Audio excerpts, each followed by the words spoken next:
광야에서 남자만 5,000명, 아이들과 여자까지 2만여 명을 다 배불리 먹고도 남을 만큼 오병이어의 표적을 통해서 먹이신 사건은 사람들에게 굉장한 충격을 주었습니다.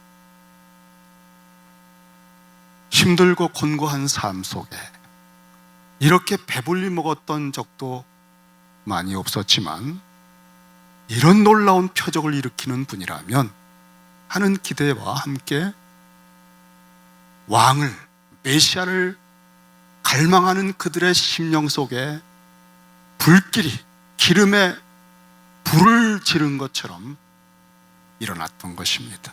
이 충격파가 가시질 않았어요. 얼마나 이 사건이 사람들 마음에 남았으면 네 복음서 전체가 기록을 하고 있습니다. 주님은 그러나 사람들이 가지는 그 눈이 벌게지면서 당신에게 인간적인 권세자로 집착하는 것을 보고 빨리 제자들을 강 건너로 피신시켰습니다. 바다 건너로. 그리고 자신도 기도하러 가셨습니다. 뒤에 남은 사람들이 계속 예수를 찾았어요. 바다 건너 가신 줄 알고 드디어 배를 타고 가버나움에 우리 주님을 만나러 왔습니다. 24절 25절에 보면은 배를 타고 예수를 찾으러 가버나움으로 가서 바다 건너편에서 만나 랍비여, 언제 여기 오셨습니까? 라고 반갑게 주님을 만났습니다. 그런데 주님은 이들이 반가워하는 것처럼 이들을 반가워하지 않으셨어요. 그리고는 오늘 26절에 좀 따끔한 말씀을 하셨습니다. 예수께서 대답하여 이르시되 내가 진실로 진실로 너희에게 이르노니. 우리 주님께서 아주 무게를 실어서 당신이 정말 중요하게 여기고 꼭 해야 될 말씀으로 생각할 때 쓰는 어법이죠. 내가 진실로 진실로 너희에게 이른다. 이거 굉장히 중요한 얘기야. 잘 들어. 그런 뜻입니다. 무슨 얘기를 하셨을까요? 너희가 나를 찾는 것은 표적을 본 까닭이 아니고 그 2만여 명이 다 배불리 먹었던 표적을 본 까닭이 아니고 그 표적 속에 표적을 통하여 계시하는 더 깊은 차원의 하나님의 뜻을 알아챈 것 때문이 아니라 그저 떡 먹고 배불렀기 때문에 이런 분이라면 우리가 앞으로도 계속 먹을 수 있겠다는 아주 인간적인 생각으로 나를 찾아온 것이다. 우리 주님께서 사람의 속을 아신다고 그랬잖아요. 우리는 종종 이런 주님 앞에 서볼 필요가 있습니다. 열심히 주님을 따라가고 주님을 섬기는 것 같은데 그 마음 깊은 곳의 동기는 좀 다른 데 있을 수 있다는 거예요.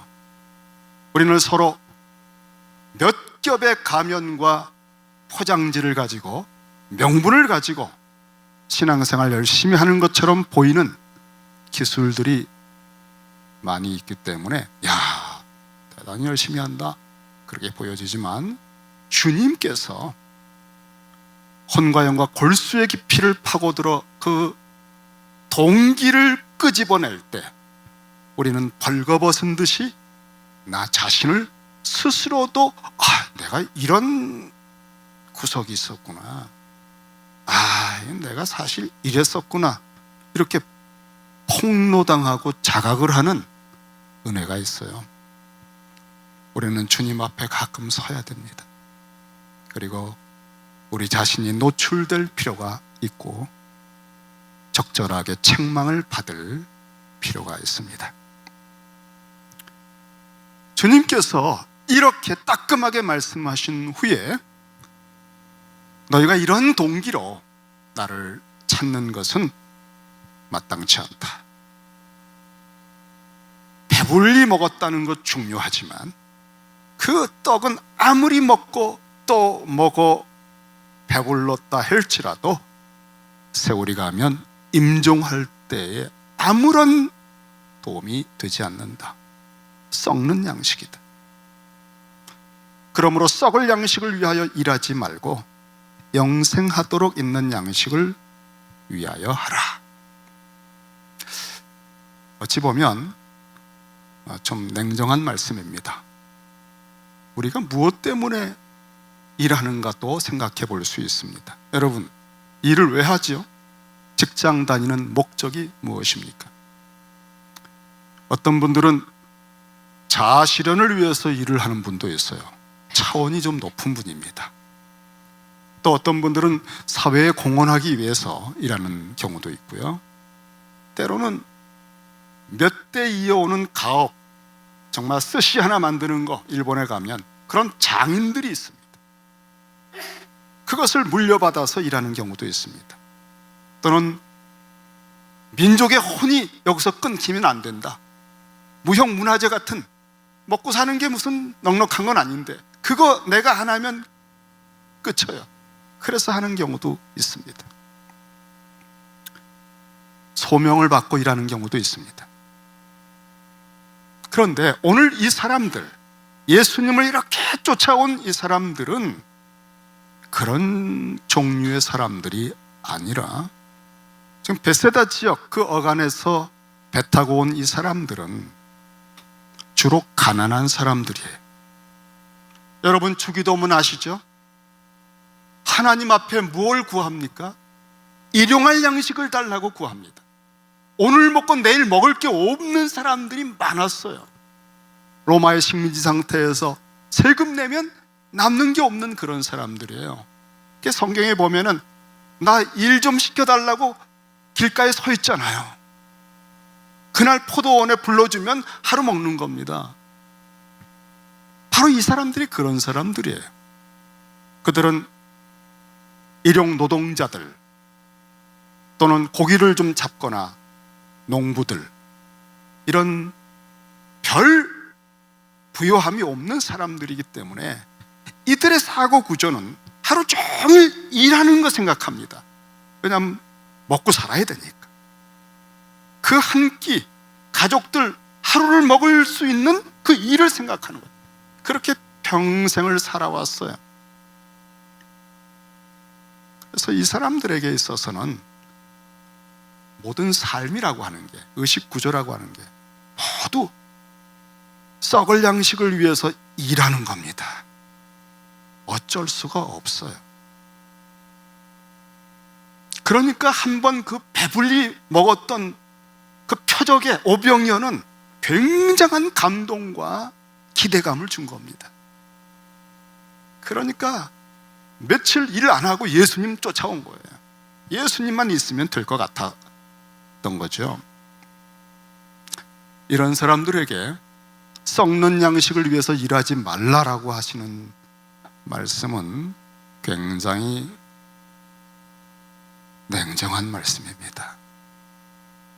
넉넉한 게 없는 사람들인데. 그리고는 영생하는 양식을 위해서 일하라 하신 다음에 이 영생하는 양식을 인자, 예수님 자신이 너희에게 주리니, 인자는 아버지 하나님께서 인치신 자니라. 여기 인쳤다는 것은 인정했다, 확증했다는 뜻이에요. 하나님 아버지께서, 하나님 아버지가 보내신 중에 유일한 하나님의 대리자다라고 꽝 인을 쳐서 보증을 하신 분이다. 그래서 우리 주님이 언제 여러분 이런 인침을 받았을까요? 공간복음에 보면은 아무도 주님을 몰랐을 때 세례 받으시는 중에 하늘이 열립니다. 새로운 시대가 그리스도의 등장으로 시작이 돼요. 그리고 하늘에서 성령이 강림하고 하나님 아버지가 이는 내 사랑하는 아들이요 내가 기뻐하는 자라고 하는 엄청난 말씀을 하십니다. 그것은 왕으로 대관식을 하고 선지자로 기름 부으시는 그런 인을 치는 장면이죠. 그리고 변화선에서 모세와 엘리야가 등장했는데 구약의 가장 위대한 사람 모세, 가장 탁월한 선지자 엘리야가 등장했지만 그들이 다 떠나고 하나님께서 오직 예수님에 대하여 이는 나의 택한 자니 너희는 그의 말을 들으라 그랬어요. 우리 주님은 당신 자신이 아버지께서 유일하게 인을 친 아들이기 때문에 내 말은 아버지의 말씀이다. 하나님의 영원한 생명을 나를 통해서 주는 것이다 라고 말씀하신 겁니다. 이렇게 말씀을 하시니까 뭐라고 응답을 했는지 아세요? 28절 같이 읽겠습니다. 28절 시작. 그들이 묻되 우리가 어떻게 하여야 하나님의 일을 하오리까? 이 사람들은 썩는 양식을 위해서 일하지 말라 하시고는 영생하도록 있는 양식을 당신이 주시겠다고 하니까, 야, 썩는 양식도 종일 일할 기회가 되어 애쓰고 힘써서 얻는 건데 영생하는 양식이라면 엄청난 건데 그 하나님이 주시는 걸 받으려면 굉장히 많은 일들을 해야 되겠다. 그래서 하나님의 일들 복수예요. 많은 일들을 해야만 그 가치 있는 양식을 얻겠구나. 그런데 당신께서 주시겠다고 하니 우리가 무엇을 해야 하나님의 일들을 했다고 인정을 받겠습니까? 이렇게 물어본 것입니다.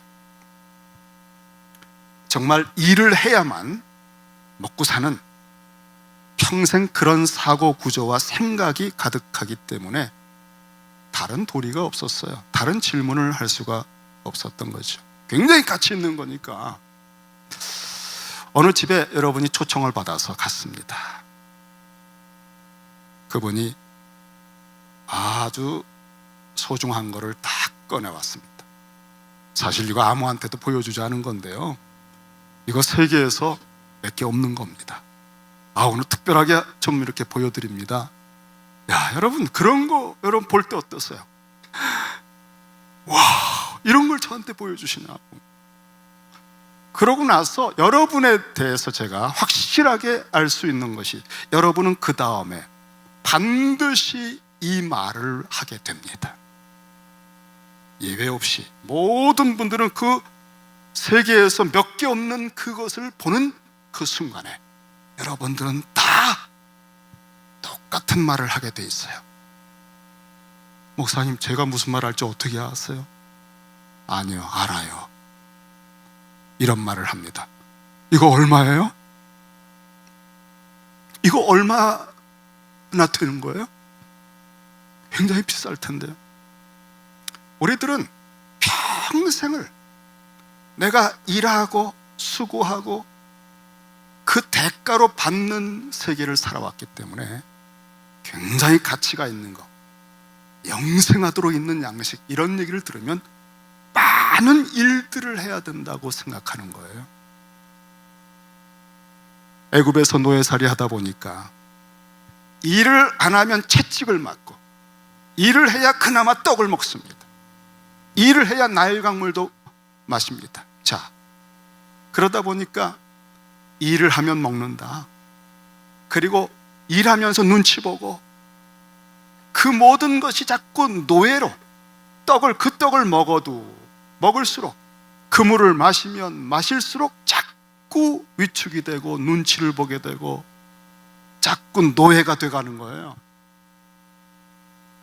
그러니까 메뚜기처럼 수고해야 먹고, 이런 사람들을 출애굽을 시켰습니다. 광야에 나왔는데 양식을 가지고 나온 것이 한 달 만에 뚝 떨어졌어요.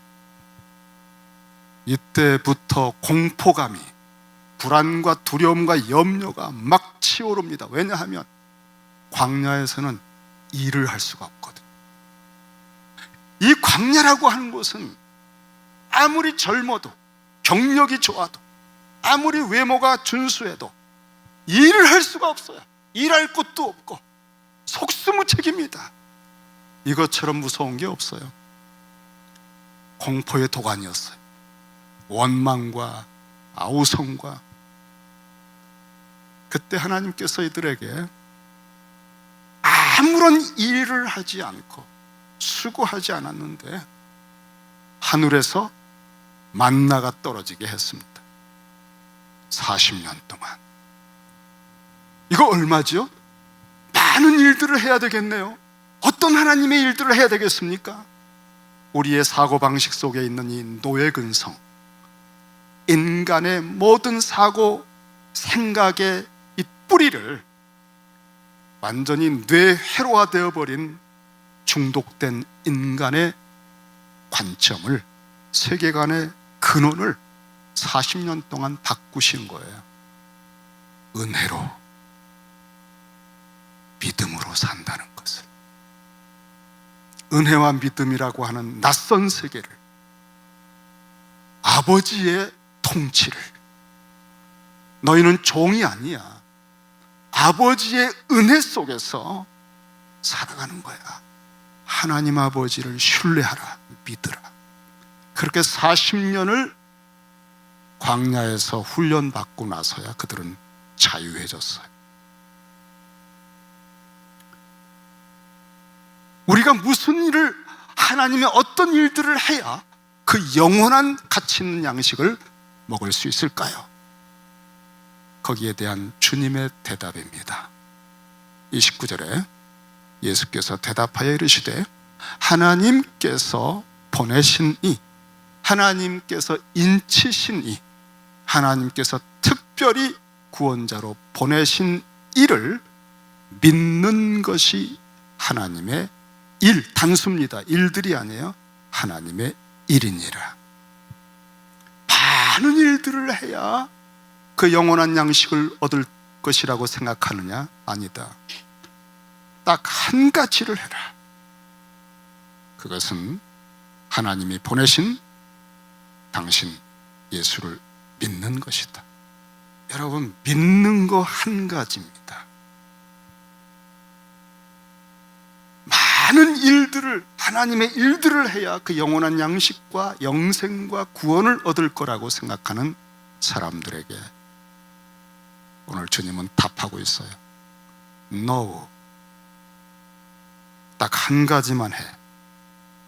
하나님께서 보내신 아들 예수를 믿는 것 한 가지만 해라. 그게 영생이다. 왜 그럴까요? 우리 사람은요, 에덴 동산에서 하나님께 범죄를 했습니다. 그래서 하나님이 선언을 하셨어요. 정녕 너는 죽을 것이다. 하나님의 추상 같은 공의에 심판이 떨어졌어요. 그 진노 아래 있습니다. 그러므로 인생들은 모두 죽을 수밖에 없어요. 죄를, 그 값을 갚을 길이 없어요.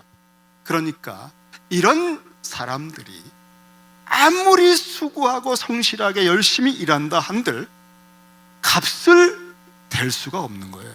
왜냐하면 그 일한 것의 자체가 가치가 없어요. 그 자체도 더러워요. 아무리 수고해도, 애를 써도 그 영원한 형량을 감할 수도 없고 그것을 뛰어넘어서 영생의 은혜를 받을 수가 없는 겁니다. 이미 정령 죽으리라, 허물과 죄로 죽었다라고 선언이 되었기 때문에 수많은 일들을 열심히 해도 도무지 갚을 수도 없고 그냥 자기 죄값으로 죽는 것밖에 없는 인생들입니다. 그 수고도 무가치하거든요. 그러니까 이런 사람들에 대해서 하나님께서 어떻게 이들에게 당신이 누리고 있는 생명, 하나님의 생명을 줄 수 있을까요? 창세전에 삼위일체 하나님 아버지와 아들 하나님 성령 안에서 의논을 하시고 딱 한 가지 방법만이 남았습니다. 그것은 아들 하나님께서 말씀이 육신이 되어 사람으로 오신 다음에 완전하고 깨끗하게 죄 없는 삶을 사시고, 그래서 죄인들이 정령 죽을 수밖에 없는 그 죄를, 세상 죄를 지고 가는 하나님의 어린 양으로 십자가에 대신 그 죄값을 치러 죽어주시는 것, 그 십자가에 죽으신 그 공로를 믿는 방법, 하나님이 보내신 자를 믿는 방법 딱 한 가지밖에 없다는 거예요. 이것만이 영생하는 양식을 얻는 길이다 라고 말씀하신 거예요. 오직 믿음입니다. 깊이 생각하세요. 내가 평생 인이 박히도록 수고하고 열심히 하면 되었다라고 하는 사고방식으로 살아온 그것을 한번 깊이 다시 한번 되새겨 보시기 바랍니다. 그것뿐이었습니까? 정말 귀한 것은 우리가 값으로 매길 수가 없어요. 은혜로 받는 것입니다. 예수 그리스도의 십자가에 나를 대신하여 죽으신 그 사랑과 공로를 믿을 때 영생을 얻습니다. 그들이 믿음이라고 하니까 30절에 그러면 우리가 보고 당신을 믿도록 행하시는 무슨 표적이 있겠습니까? 그렇게 질문을 또 합니다. 그러면서 예를 하나 들었어요. 예를 들어 저희들이 이런 정도라고 하면 설득을 좀 받을 수 있겠는데, 모세는 광야에서 200만 명을 먹였지 않습니까? 그런 굉장한 표적을, 능가하는 표적을 당신께서 하신다면 혹시 우리가 하나님 보내신 분으로 믿을 수도 있지 않을까 생각하는데요, 어떻습니까? 했더니 우리 주님이 답을 하셨습니다. 32절, 내가 진실로 진실로 너희에게 이르노니, 굉장히 또 중요한 말씀을 하시는 거죠. 모세가 너희에게 하늘로부터 떡을 준 것이 아니다. 우리 속에, 생각 속에 이렇게 세상으로부터 인박히고 세상 삶의 법칙 속에 노예처럼 굴레가 되어서 벗어나지 못하는 생각도 있지만, 또 한 가지는 성경을 보는데 자기 중심으로 보는 거예요. 잘못된 신학의 가르침을 받고 잘못된 교리에 빠져 있는 겁니다. 진실로 진실로 너에게 이르노니, 그 굉장히 심각한 문제다.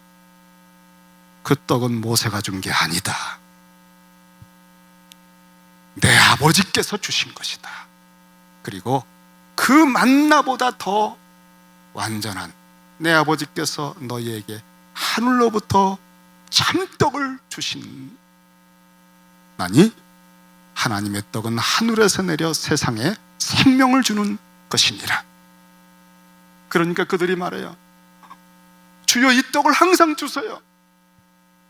그때 드디어 요한복음 6장에서 절정입니다. 요한복음 6장 전체의 핵심적인 가르침이, 유명한 가르침이 나옵니다. 같이 읽겠습니다. 35절. 자, 시작. 예수께서 이르시되 나는 생명의 떡이니 내게 오는 자는 결코 줄이지 아니할 터이요 나를 믿는 자는 영원히 목마르지 아니하리라. 나는 생명의 떡이다. 이 말씀이 요한복음 6장에서 절정입니다, 여러분. 오병이어의 표적 전체도 이 한 가지를 계시하기 위해서 하신 거예요. 나는 생명의 떡이다. 그래서 내게 오는 자는 결코 줄이지 아니할 터이요. 그 다음 평행법입니다. 내게 오는 자를 받은 것이 나를 믿는 자는, 또 결코 줄이지 않는 나를 받은 것이 영원히 목마르지 아니하리라. 내게 오는 자, 곧 나를 믿는 자는 줄이지 않고 영원히 목마르지 않는다. 나는 생명의 떡이요 생명의 물이다. 여기 믿는다라고 하는 것을 내게 오는 자라고 표현했습니다. 이 무리들처럼 그저 떡 먹고 배불러서 막 오는 게 아니라 진짜 믿음을 가지고 오는 사람들이 있어요. 여러분, 내게 온다고 하는 이 표현이 6장 안에 심지어 5번 나와요. 굉장히 중요한 표현이에요. 그 5번 중에 한 가지를 제가 여러분에게 소개해 드릴게요. 6장 44절에 보면 나를 보내신 아버지께서 이끌지 아니하시면 아무도 내게 올 수 없으니 그랬어요. 자, 여러분, 우리가 예수를 믿는다 그러잖아요. 예수 믿으세요라고도 얘기하잖아요. 나 예수 믿어요. 예수 믿는 사람들이잖아요. 또 어떻게 믿게 되셨나요? 어느 날 결단했습니까? 내가 예수님을 영접한 겁니까? 비밀이 오늘 나타났습니다. 드러났어요. 우리가 예수를 믿게 된 비밀. 나를 보내신 아버지께서 이끌지 아니하시면 아무도 내게 올 수 없다 그러셨어요. 하나님 아버지께서 이끌어 주셔야만 예수께로 오는 거예요.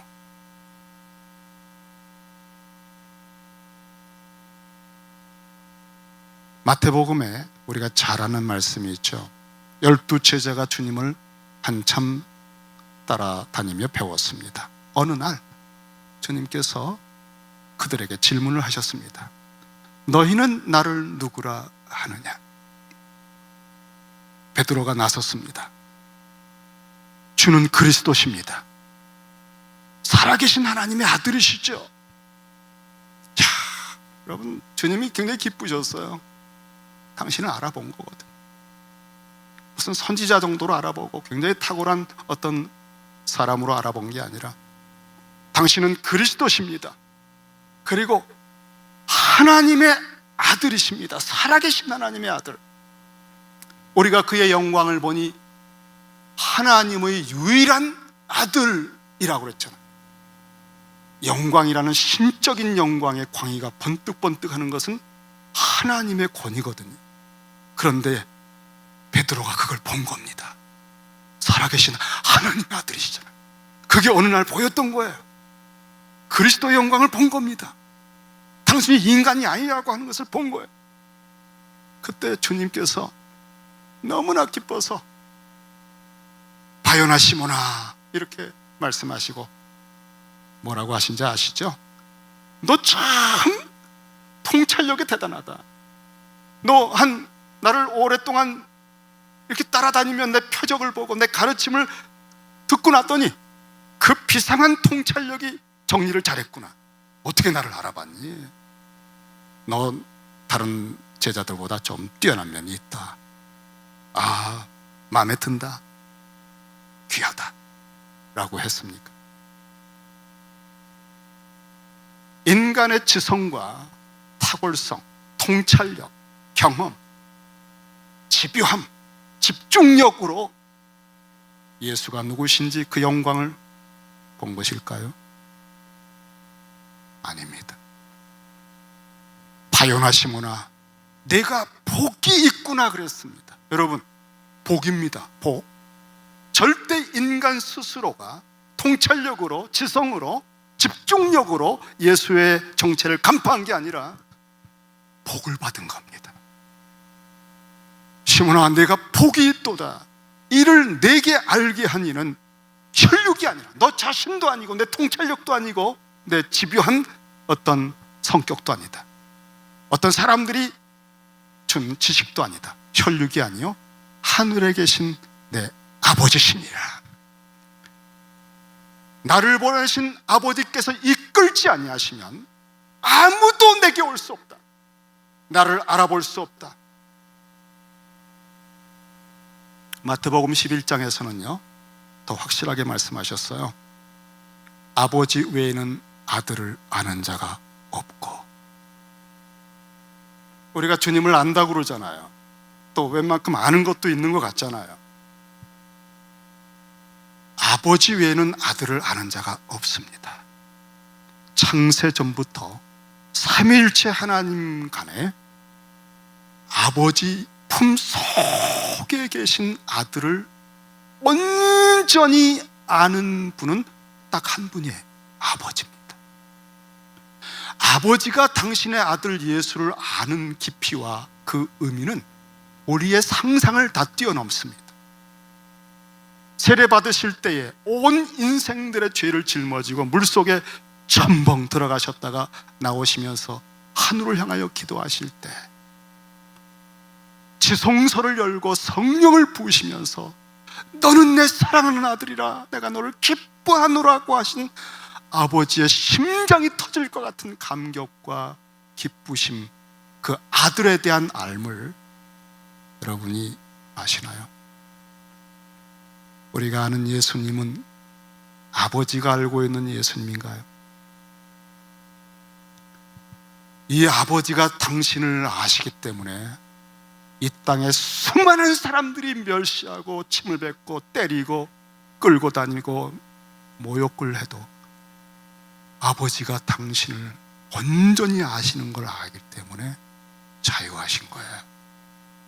하나님의 무한하신 사랑, 천지의 주제이신 아버지, 새벽 미명에 아버지 앞에 기도하시면 하나님의 심장과 교통하며 우리 주님은 온 세상의 죄를 짊어지고도 그날 감당하실 수 있는 위로와 힘을 얻으십니다. 그리고 바로 이런 세계를 가르친 게 제자훈련이에요. 이것이 예수의 형상을 닮아가는 주님의 사람들, 그리스도인들의 목표입니다. 너희도 하나님을 아버지라고 불러라. 우리는 그리스도 안에서 십자가에서 죄에 대하여 죽었고 이제 그리스도 예수 안에서 하나님을 향하여 살았다고 하는 것이 엄청난 가능성 정도가 아니라 무한한 가능성이 있다는 사실을 알면 그때부터 불이 일어나요. 내가 남은 생애를 어디까지 살 수 있는지에 대해서 여러분이 좀 느끼게 되면 정말 살아온 세월을 허송세월했다는 것에 가슴을 찢을 겁니다. 그리스도의 장성한 분량을 이루어 갈 수 있는 기회가 얼마 남지 않았네요. 너무 많은 세월을 낭비하고 왔네요.